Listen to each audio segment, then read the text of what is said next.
Welcome to the official part 1, part 2, I don't know. Does the intro count as part 1? I guess it would, right? So, okay, welcome to part 2. And it's Raquel. Hi, hello. I am a major Marvel Cinematic Universe fan. I'm trying to rewatch the entire MCU, but I'm still stuck on watching like half of Thor. So it's a journey. I'm also an avid artist. I like to do a lot of art from art therapy perspective and mindfulness. So I don't tend to judge, or I've gotten worse at it now, but the original idea was to not judge it for good or bad, just sort of that's how it is and that's how it existed. And it's a self-expression kind of thing and everything like that. And I do a lot of different art mediums, and I want to get into crochet and yoga, but I haven't done either of those yet.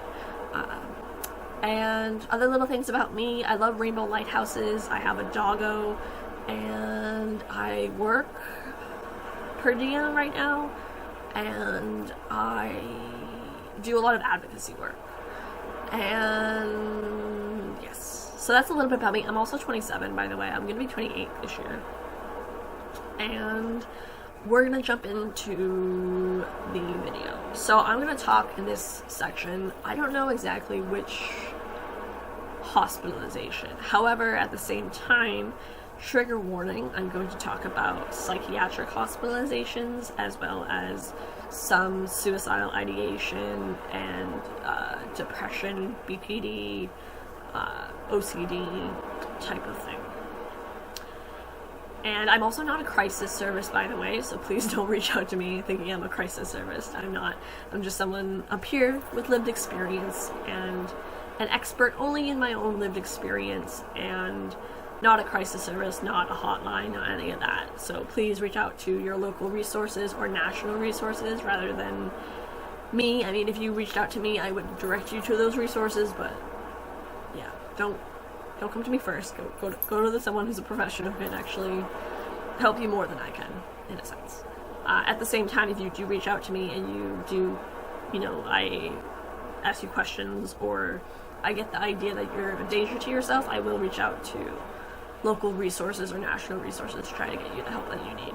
So, just that out of the way. I also want to say too that suicidal crises are a psychiatric emergency and they should be treated as such. Suicide is very important and not often discussed topic. It's been a while since I really talked about it, so maybe it's a little bit better now. I don't really know, but it's a delicate topic, and I also still live with a lot of inappropriate affect. So if you see me laughing or smiling or thinking how absurd it was of how when I really struggled and stuff like that, I hope that you don't take it offensively. It's just how I deal with it, and it's the only way that I know or have known of how to talk about really hard things. So, and I'm at a better spot with it now in 2021. It's June 29th, by the way, 2021, and it's almost 10 o'clock at night. I'm better at it now that I can kind of bring down the seriousness of it, but just in passing, if that triggers you, probably click off this video. Okay, all of that out of the way. So, if you don't know and you didn't see part 1, I was hospitalized psychiatrically 12 times over 3 years, and it's been a little under 3.5 years that I've been hospital free, which is the longest I've ever gone. So it's very exciting. And I don't really know where I want to tell this story from. I don't really want to start with the 5-week hospital stay that I had. I would say I was supposed to mention this in the first part, in my intro, but I didn't because I forgot. But I do not consider myself a suicide attempt survivor, which is the proper terminology. I did mention terminology in my intro. Don't say committed suicide, say ended their life, or took their own life, or completed suicide, because no suicide is successful. You don't want to paint that. It's even the same with that, suicide is a permanent solution to a temporary problem. I don't like that phrasing. I like to choose instead, suicide is a permanent action to a temporary crisis, which is very true. So, But I was going to say on the topic of the ideation and everything, it's always serious. I personally don't think my attempts, 3 of them were minor. 1 of them was moderate. I do it on a severity scale. I don't think serious mental illness or serious suicide, like, it just, to me, it doesn't feel right, because I don't think it should be, I think it's always serious. I think it's always something that should be taken seriously, and not like it got that bad, or like hit rock bottom, or like, I don't, because for me, especially with the term rock bottom, like, some people's rock bottom could be death, and once you die, then you can't bounce back from that. So I don't think you have to reach rock bottom, and it's actually better for you to get help when it starts rather than rock bottom. So there are better outcomes for recovery that way. Not to say that you can't, if you hit rock bottom, then you can. So recovery is possible. Living proof. Hooray. So, ooh, I got a review. Cool. So yeah, sorry, I got emails. The other thing I was going to try to say about terminology was, suicide attempt survivor is the more accurate term. There's also suicide survivor, which is someone who's lost a loved one to suicide, and the suicide attempt survivor is someone who attempted suicide but survived it. So, just some terminology there. And I don't consider myself one, because I don't think they were ever severe attempts, so, I think something I can start off freshly getting into this subject, right, is I was diagnosed with obsessive compulsive disorder on self-harm and suicide obsessions, which don't mean genuine intent. They just meant that I had an intrusive thought or image. For instance, I had the OCD thought a lot of the time, you should just kill yourself. I heard that in my brain for about 3 or 4 months all the time. It was great. And that was a joke, by the way. But, I had that in my brain a lot. I also would question, I did a lot of reassurance seeking. I did a lot of, I called suicide hotlines because I thought I was, it was OCD, but I thought, maybe I'm, actually gonna do it, even though I'm not, and, had no intention, had no plans of it. But I would call a hotline and they wouldn't really know what to do, and they would, I would talk it out or whatever, I feel better and stuff. But the thing was that once I felt better and safe and confirmed I'm not going to act on that, I'd have another intrusive thought, and then it would all begin again. And I was doing that for 2 to 4, 6 hours a day. It was intense. And I wasn't on medication at the time, which, looking back, I definitely needed. For me, medication has been helpful.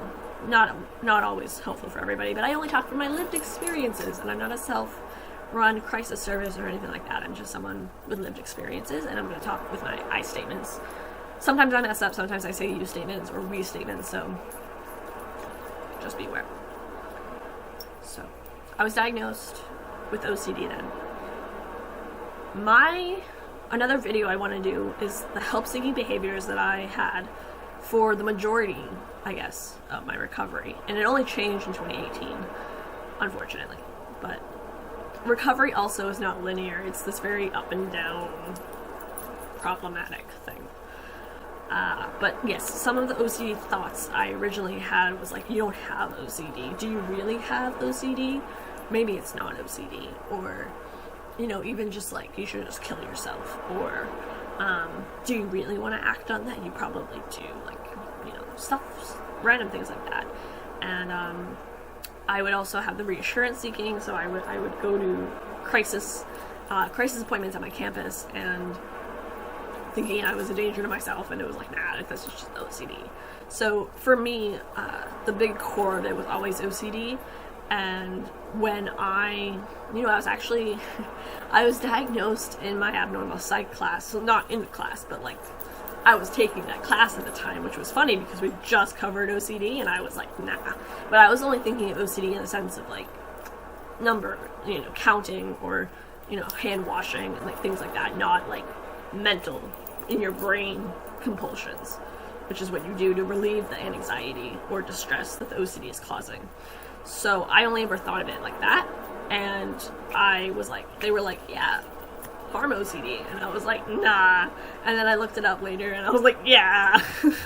Yes, so much of that. So there was that. But I always still like say that the glorification that I have about self-harm and suicide is an OCD thing. However, I really don't think it is. And I don't think it's like a BPD thing. I don't think it's like a depression thing. I don't know what it is. But the question of whether it's OCD or not, and trying to figure out if it's OCD or not, and have that certainty that yes, it is OCD or no, it's not, that's OCD. So that's a fun, like, but, you know. So anywho, I probably very much needed medications at the time, but I was very against going on medications, and I had symptoms in a minor degree a couple years prior to that. And when I was diagnosed, I was in my abnormal psych class, and I saw my first NAMI presentation. And NAMI is the National Alliance on Mental Illness, which is a whole advocacy video I plan to do one day, but not today. And I saw my first presentation, and it was so raw to hear someone name so specifically, like, suicide, like say the word suicide, which is article series I wound up creating a few years later for the university newspaper. But let's say the word suicide thing, so, which you might know of if you've seen my older videos. But anywho, I remember also, I'm pretty sure the person who wound up training me, I'm pretty sure is the one I saw the first presentation about, because I was honestly moved almost to tears. And you know, they talked about how their therapist was like, you know, I'm gonna hold out the light for you until you can carry it yourself. And that was something that always stuck with me. And they talked about hope, and they talked about how recovery was possible, and they talked about their own stories and their own struggles, and just the rawness of that, and like the ability that they were standing there talking about it, like, it was definitely a huge seed. And also, when I was first diagnosed, because I was going to my counseling center at school, and I was diagnosed by them, it was always instilled in me that the OCD is treatable, and it's possible to recover, and I could get better. And so I had that early on, and that's probably a huge reason, and probably also the fact that I didn't actually want to act on those thoughts, that I was so vocal. Because I was, well, when I still only had OCD, I wasn't very open about it. It was only when I got the depression in about January 2015 that I became a lot more vocal about my ideation. Like, for me, a big thing was I would fixate on suicide, and I would fantasize about it, and I'd be sitting immobile in a fetal position in my bedroom, and for like hours. Like, I think New Year's Day or something, I was in the same position for 8 hours straight. Like, it was bad. And I always think too that, oh, it's not that bad. Like, honestly, if it ever got to that bad, when it got to that bad for me, I didn't know it was that bad, because it was just so bad. Like, determining rational thought at that point is not any kind of thing. So when I really had the depression, I really started to glorify and fixate on suicide. I read a lot of how-to guides and forums online about different methods, and I read a lot about suicide prevention and warning signs. And honestly, I read it so much that when I got to the part that said, like, hey, like, if you're having suicidal thoughts, like, this is a medical emergency kind of thing, and I was like, nah, it's good, we're all good, like, it's fine. The other thing, I was also really self-aware, so I knew I had to I had to ask myself permission to end my life. I couldn't just go do it. Like, I had to be like, okay, yes, because I was aware of the fact that the more, you know, having the first thought, go kill yourself, you know, whatever, fine.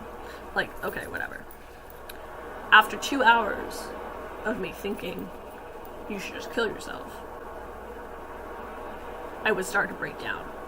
And I would start to, my resolve would weaken.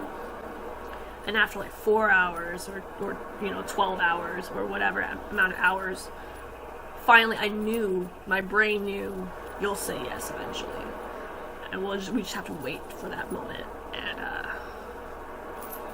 I was hospitalized 12 times, so obviously it was bad, and,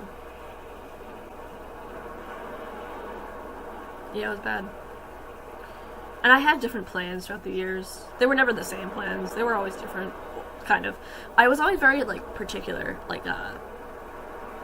If I changed a method or something, or even a location or something for my suicide plan, it would cause a whole uproar of emotion, and then I wouldn't be, I was very rigid about it. It had to be this way in this sort of circumstance and that kind of thing. I also had really stupid reasons at the time to not end my life. There was one time I didn't want to pee my pants, and there was another time I was wearing really nice pants, new pants, and I was like, I don't want to get them all messed up. Or even look like my car or something. If I was thinking of my car as a method, and something else is another method, I was like, but what about the car? Would the car be okay? No regard for myself. But the car, or where am I going to put my keys? Where am I going to put my cell phone? All of these things. So for me, because I had the OCD as my core, I didn't want to act on it. But I felt, because I was already living with OCD on self-harm and suicide obsessions, I thought no one would believe me unless I acted on it. So I felt that I had to prove how suicidal I was, which is very unfortunate. And I didn't think anybody would take me seriously, in a sense. I remember thinking that one time when I was driving to the train station.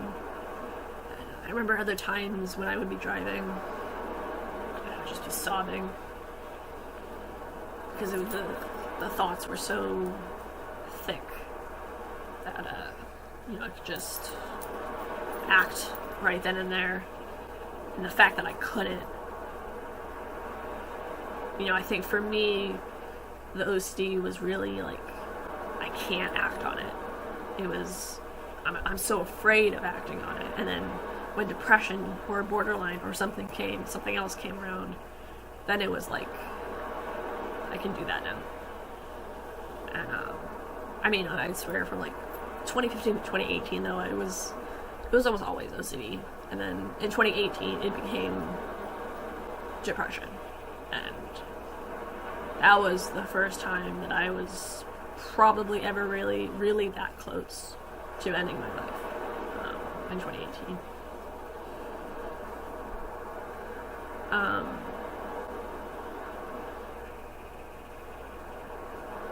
Yeah, and there was a TV show. I didn't actually watch the season or episode it wasn't 13 Reasons Why, by the way, but there was another TV show that I had watched a clip from online, and it was probably 2019, I think.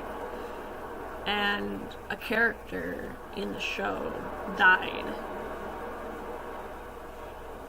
And it wasn't a suicide, but it was, obviously not helpful, but I just remember I watched it and I was like, oh shit, because the way the character died was almost exactly how I was planning to end my life. And I was like, shit, that would be super effective. And I was like, oh fuck. And that was something I was like, I didn't want to know that, but now I know it. So great, awesome, thanks, show. But yeah. And then the other thing about that, I would say, I also have issues with near-death experiences. Something in my brain just glorifies that a lot too. And there's my therapist, my current therapist June, had reframed it for me, what is the prize for a near-death experience? And legit, there isn't one. And so, and I also know now a lot more too that it's not worth acting on the thoughts. And I know that because in 2017, when I had my moderate suicide attempt, I impacted a lot of people in an unhealthy, negative way, particularly Luna. And sorry, my throat is actually going out. Yeah, I relapsed, and I basically just, I wound up writing an article about it later, and I called it The Mistake, Say the Word Suicide, The Mistake, which I actually filmed the video readout of that like last year, but I still have to edit. But that was the time, that was probably the biggest time that I learned a valuable lesson, in a sense, I would say. Like, I refer to that even to this day, like in the sense that, like, now I'm so good with my boundaries and I'm so good with my stability and my recovery that I know it's not worth it to try to go backwards. Like, it didn't serve me then. It's not going to be this wonderful, magical, fantastic, sparkly thing that my brain is telling me it'll be. It won't. It'll be shit. It'll be unfortunate. It will be painful. It would be horrible. Like, my mind, like, you know how sometimes people fantasize about, like, making out with someone or, like, sex and things like that? My mind just did it with suicide. So it was always this, like, oh, it'll feel so much better, like, it'll be great, no one's gonna notice anyway, it's fine, like, you'll be okay, everybody's better off without you, you'll be fine, you're good, you're just gonna die, that's all it is, no biggie. You already feel dead, so it's no different. And, not the case. Not the case at all. So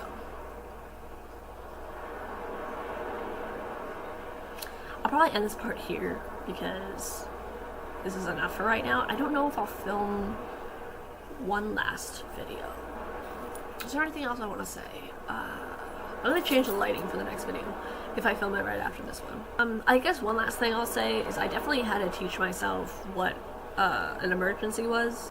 There was a lot of trial and error before I realized, oh hey, like if I was in a crisis and I was thinking like, oh, I'll just, you know, if I was at that precipice of like acting on like self-harm or like less so suicide, more so self-harm, but if I was on that precipice of acting on it, and I was like, nah, I'm good, like I don't need to cope or whatever, why use coping strategies, like, and then I would act on it, and then I was like, oh, hindsight, I guess it was that bad, like it was that problematic. And I had to learn how to, like, when I was in a suicidal crisis, I had to be like, oh right, this is a psychiatric emergency, like I should go get help rather than end my life. I should go get the help first and then not do that.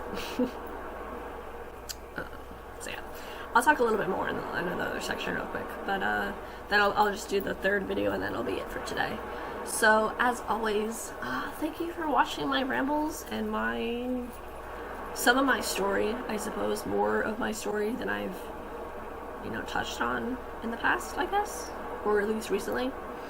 I'm going to change my ring light, and I'm going to wish you well. And again, if you want to talk about any of the stuff that I talk about here, please don't be specific, and please be very general with it, and just, like, you can, you know, identify forms of self-harm in a sense if that's relevant to your story kind of thing, but don't go into like specifics of like what you used or how you would use it or things like that, or like numbers or anything like that. So, and then I'll see you in the next part whenever that happens to be. So yeah, thanks for watching, thanks for listening, and know that you're not alone and that recovery is possible and you can get better, because I am living proof of it. 3 years hospital free. Woo! So, alright. As always, stay safe. Take care. Be well. Much love and light to you. And I will see you very soon. Bye. I can see a lighthouse through the smoke. Everything is lost, I know. Underneath the roaring of the storm, I can hear the breaking of the dawn.